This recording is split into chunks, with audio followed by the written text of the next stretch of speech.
What do you think it means to fall in love?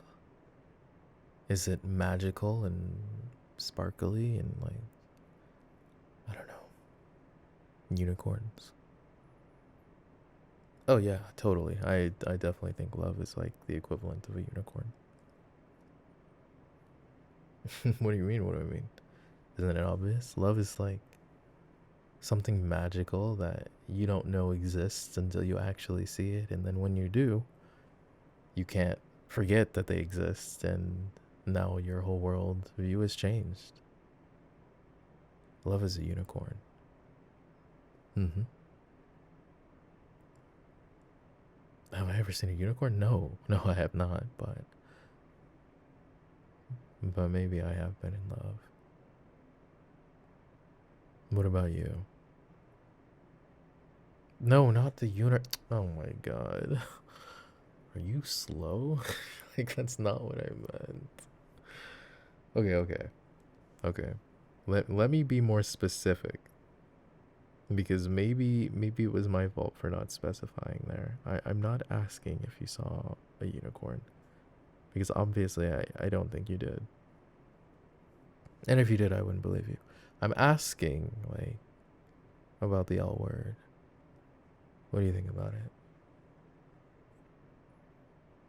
Is it magical and something that's not tangible? Is it an emotion? Is it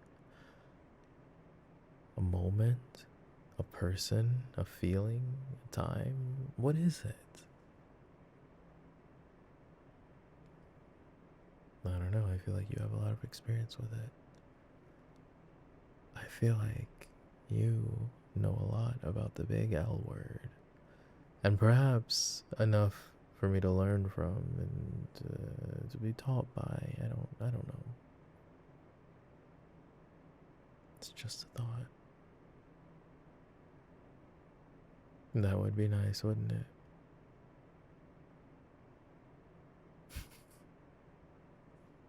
So what is it to you?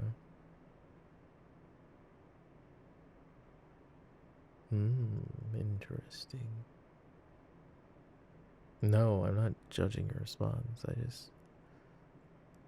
It's romantic. Lately, I've been perplexed by this idea about love, you know?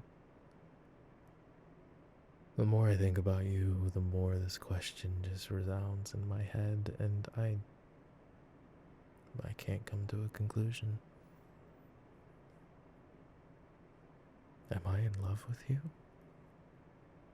No, that couldn't be it. I mean, maybe. Maybe that's what this is, you know? New teacher. Suddenly, and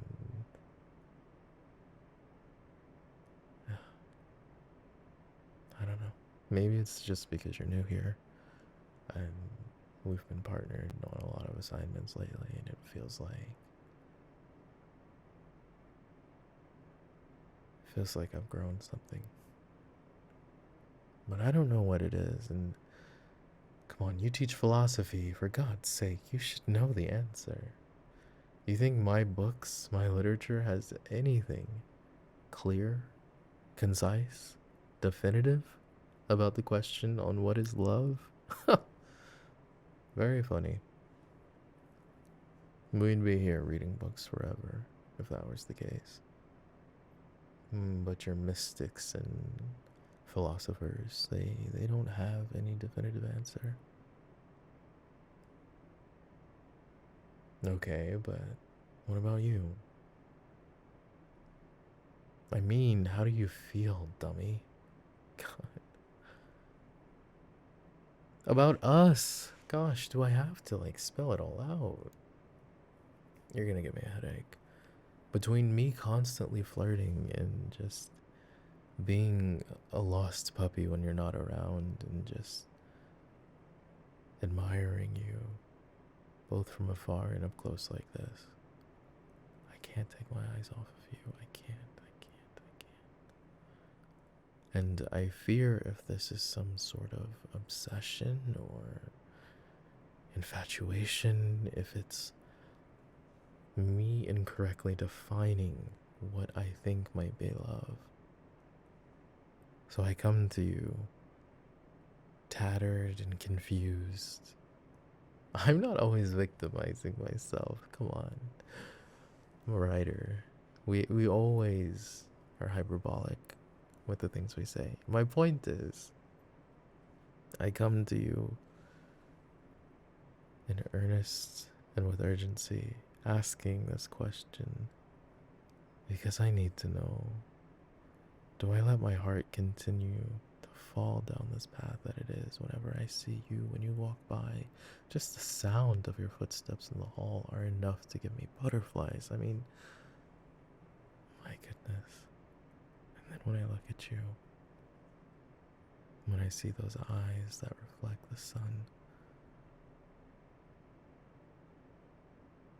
how soft the words feel as they flow off of your lips. I have nothing but admiration and enjoyment at being by your side, whether intentional or not, coincidence or whatever it may be. To me, it feels so intentional. But I have to ask myself, have I fallen into the trap like all of my students have, hopelessly feeling in love? Miss, why does my heart tell me that you also can't take your eyes off of me? Am I imagining the glances? Am I hallucinating the idea that I'm also always on your mind? No. So what does it mean? What does any of it mean? Me and my books always looking for meaning. Is that not the same thing that you philosophers do? Trying to add definition to it all, make it all make sense. I mean, we pretty much are parallel in that. So tell me, what does your books and your philosophers and your centuries of moral quandaries say about love? Nothing that my books don't.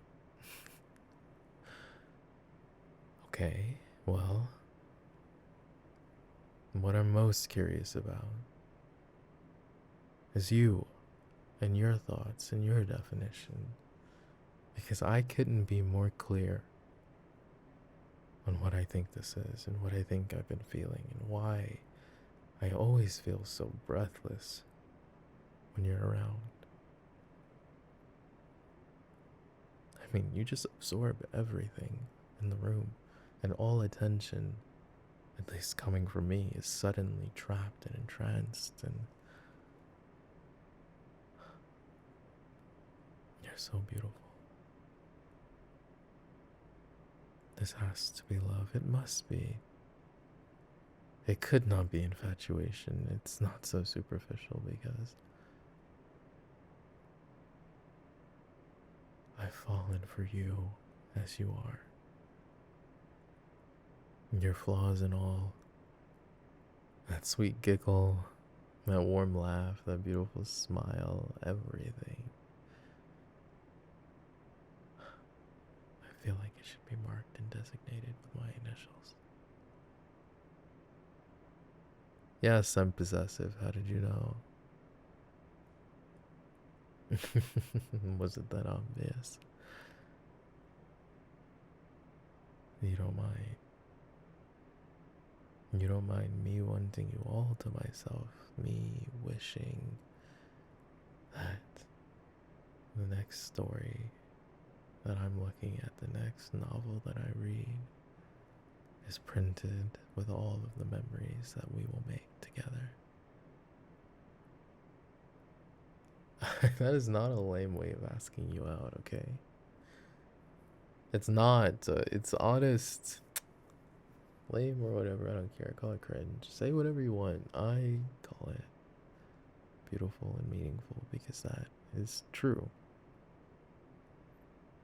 don't be caught up like your stupid students worried about what everybody else thinks, you know? People who find everything cringe are just self-conscious people. I mean, that is the true definition. Cringe equates to self-consciousness and worry about the judgment of others, but who worries about that when you're in love? I mean, you'd be paralyzed if that's all you worried about. Could you imagine what wouldn't occur in beautiful relationships, moments that would cease to exist if all we ever worried about was, but what would others think? No. Romance is built on something a lot more selfish. It's built on the story between two people who share immense feelings, so much so that they drown out all the other noise around them and can only see each other. That's what I aspire for, and what I feel is possible when I look at you. When I listen to you talk and lecture, and I sit here and I watch you grade all of these papers, and I just find myself amused and so lost in thought. What is love? If not this? This has to be love. It must be. If this isn't love, then I will murder the... Okay, never mind. That kind of sounded psychotic. I'm retracing my words. If this is not love, then I refuse to believe in anything else. Yes, this is my unicorn theory, that once you've seen it, you cannot unsee it, and you cannot put it away, and you can't lock the door, and you can't run away from its existence, and suddenly your whole world changes, just as mine did the day you walked through those doors. Look at me. Look. My life changed the day that I met you, okay? So much so that I just can't imagine anything else. I don't want to. I refuse to, actually. I'm not going to. I'm stubborn enough to say that regardless of your answer, I will not. I won't.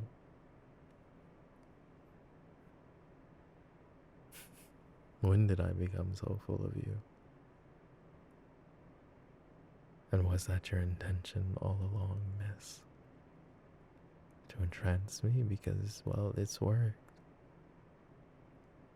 And you did such a good job, and I'm so proud of you for that. Yes. Because you somehow have made me the cynical individual that I am. Believe in something that I just didn't know was real. How you did it, I don't know.